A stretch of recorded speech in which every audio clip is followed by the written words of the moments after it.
صلی اللہ علیہ حبیب ہی سیدنا محمد وعلی آل سیدنا محمد مبارک وسلم۔ حضرت سیدنا ہود علیہ السلام کے بارے میں قصص الانبیاء میں ابن کثیر نے جو تحریر فرمایا ہے، کوشش کر رہا ہوں کہ وہ آپ کے سامنے پیش کروں۔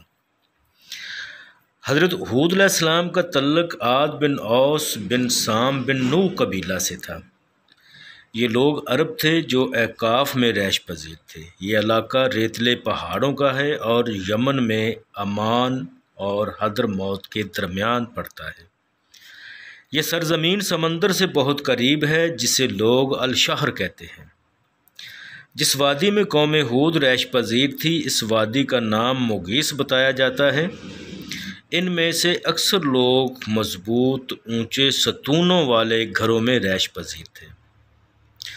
قوم ہود کی شان و شوکت کے بارے میں اللہ تعالیٰ سورۃ الفجر میں ارشاد فرماتے ہیں کہ آپ نے نہ دیکھا کہ آپ کے رب نے کیا کیا عاد ارم کے ساتھ جو اونچے ستونوں والے تھے۔ عاد ارم سے مراد عاد اولا ہے۔ عاد ثانیہ ان کے بعد ہے، جیسے کہ اپنی جگہ ان کا تذکرہ کیا جائے گا۔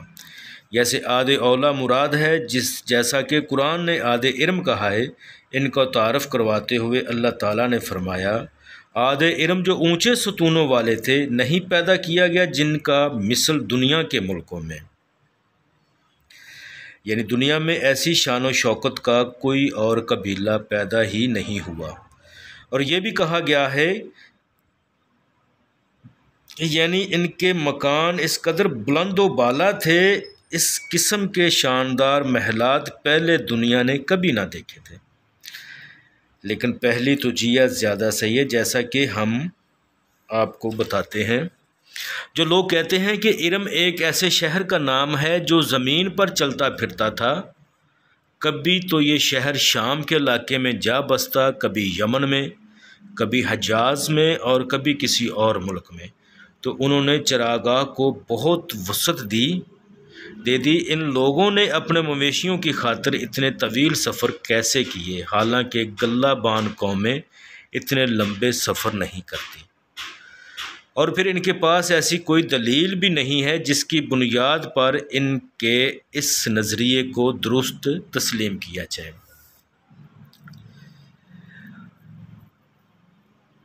حضرت ابو ذر رضی اللہ تعالی عنہ سے ایک طویل حدیث ہے جس میں انبیاء و مرسلین کا تذکرہ ہے۔ انبیاء میں سے 4 کا تعلق عرب قوم سے ہے۔ حضرت ہود علیہ السلام، حضرت صالح علیہ السلام، حضرت شعیب علیہ السلام اور میرے کریم آقا حضرت محمد مصطفیٰ صلی اللہ علیہ وآلہ وسلم۔ کہا جاتا ہے کہ سب سے پہلے عربی زبان حضرت ہود علیہ السلام نے بولی تھی۔ حضرت ہود علیہ السلام کے والد نے، یہ بھی کہا جاتا ہے کہ حضرت ہود علیہ السلام کے والد نے سب سے پہلے عربی زبان بولی۔ کچھ لوگ کہتے ہیں کہ سب سے پہلے عربی بولنے والے حضرت نوح علیہ السلام ہیں، یعنی حضرت آدم علیہ السلام کا۔ بعض لوگ حضرت آدم علیہ السلام کا نام بھی لیتے ہیں۔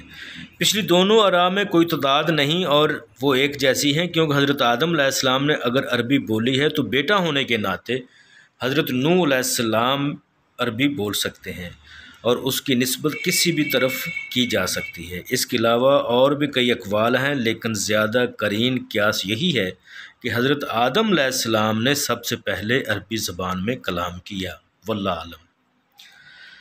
حضرت اسماعیل علیہ السلام سے پہلے جتنے بھی عرب ہیں، انہیں عرب العرابہ، عرب کے اصل باشندے کہا جاتا ہے، اور حضرت اسماعیل علیہ السلام کی اولاد کو غیر عرب قوم جو بعد میں عربوں میں ضم ہوئی۔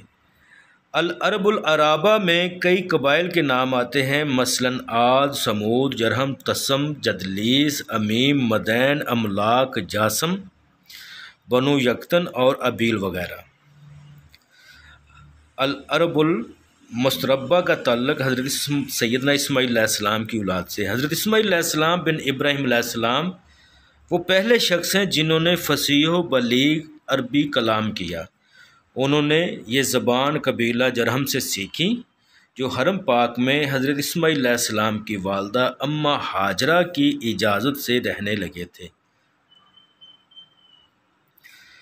اور ان کا ذکر آگے جا کے کیا جائے گا۔ حضرت اسماعیل علیہ السلام میں فطرت نے غایت درجہ کی فصاحت اور بلاغت کا جوہر و ودیت فرمایا تھا۔ حضور صلی اللہ علیہ وآلہ وسلم بھی کمال کے فصیح و بلیغ تھے۔